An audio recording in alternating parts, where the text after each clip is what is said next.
Hey everyone, number 39 on my list of 100 greatest songs of all time is In My Life by the Beatles.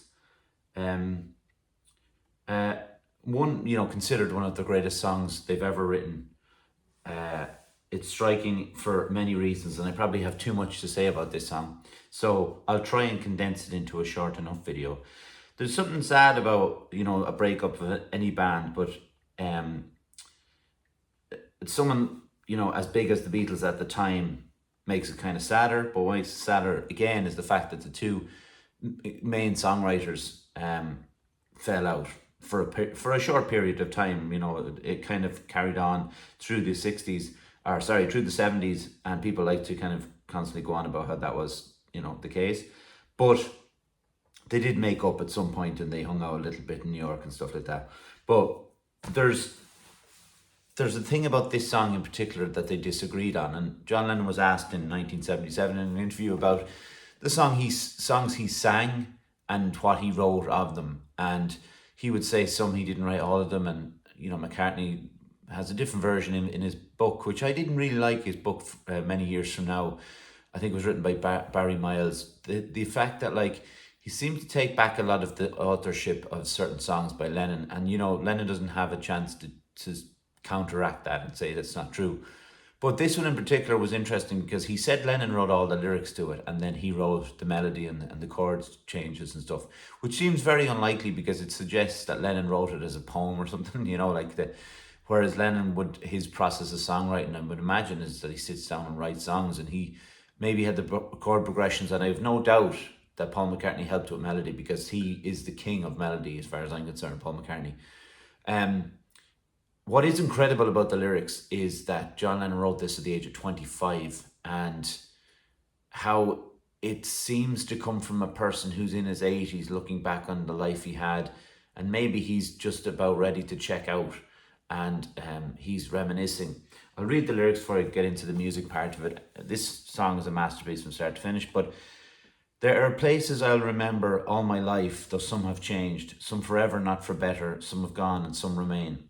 All these places had their moments, with lovers and friends I still can recall. Some are dead and some are living. In my life, I've loved them all. That was apparently to do with his friend and former bandmates, George Sutcliffe, who passed away in 1962, I believe. But of all these friends and lovers, there is no one compares with you. And these memories lose their meanings when I think of love as something new. Though I know I'll never lose affection for people and things that went before, I know I'll often stop and think about them. In my life, I love you more. Though I know I'll never lose affection for people and things that went before, I know I'll often stop and think about them. In my life, I love you more. It's not a long, screed of lyrics, Dylan-esque kind of thing. But Jesus, what he fits into those, that chorus and those verses is incredible. And I, when you know a song so well that everything, you know, you hear something like in the song, for instance, Ringo's drumming. It's bam, bam, tss, dun, dun, dun, tss, dun, dun. It's bass drum, snare, hi hat, all separately, just given the space in the song, and it adds so much to what he's doing. But then he goes onto the ride cymbal in the part I know I'll never lose affection, and there's a tambourine with it, and it accentuates the percussive element to the song, but it fits it so perfectly again. Like everything in the song is so concise and so beautifully written.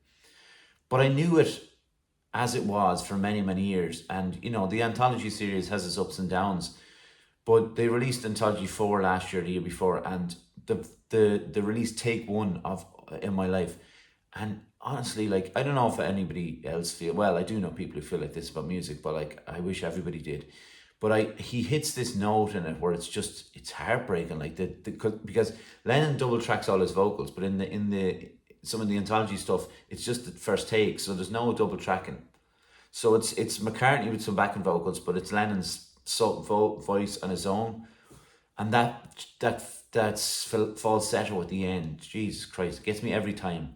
And in the album version, it's on Rubber Soul. It's the first line is Lennon with McCartney. I think it's just McCartney repeating the line, but then in the second line and the fourth line, the oohs are from Harrison and McCartney, the harmonies. And it's just this perfect piece of music. And like, I used to know how to play all this stuff a bit better, and but it's like, it's something along the lines of the opening riff is so famous, Oh, hold on.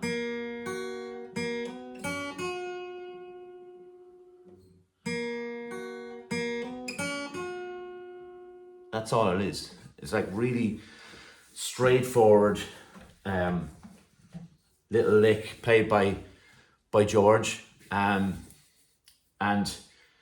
McCartney doesn't do anything mad on the bass line and serves the song better. I think he doesn't need to, but he goes boom, boom, boom, boom, boom, boom on certain things, like, which is the driving force in certain areas where Ringo is just doing his open space drum beat. And like, I'm not going to sing it because copyright will, a SWAT team of Apple corporation officials will smash in the window and arrest me. But the chords are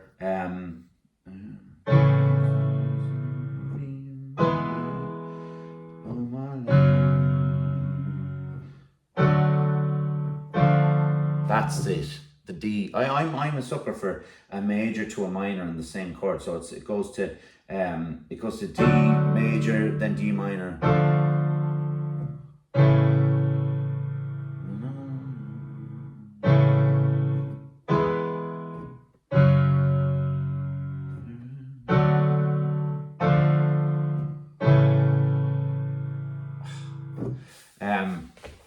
That's just the verse part.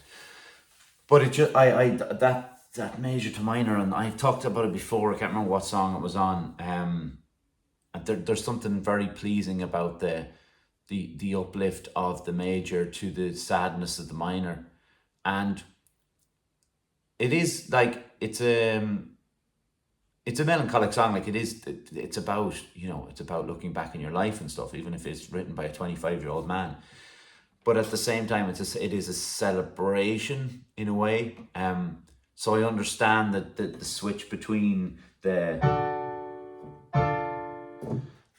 as a kind of push and pull of what they're doing, or what he's trying to do.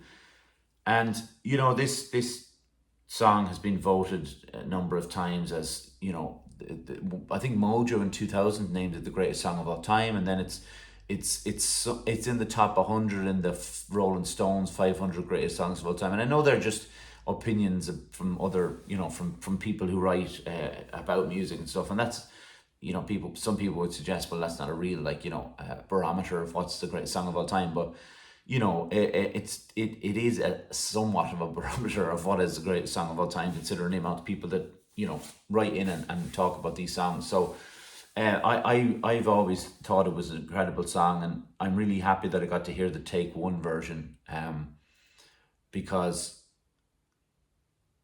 the Lennon, I remember getting a box set of the Lennon's anthology, and it was like 4-disc CD box set. I obviously still have it, and I love it because it is the single track vocals of Lennon, and you get to hear that little bit of rawness. And I sometimes wonder about his vocals. Does he compare it, because himself and McCartney were in competition a lot? Like, is he comparing it with someone like McCartney, who has an incredible voice?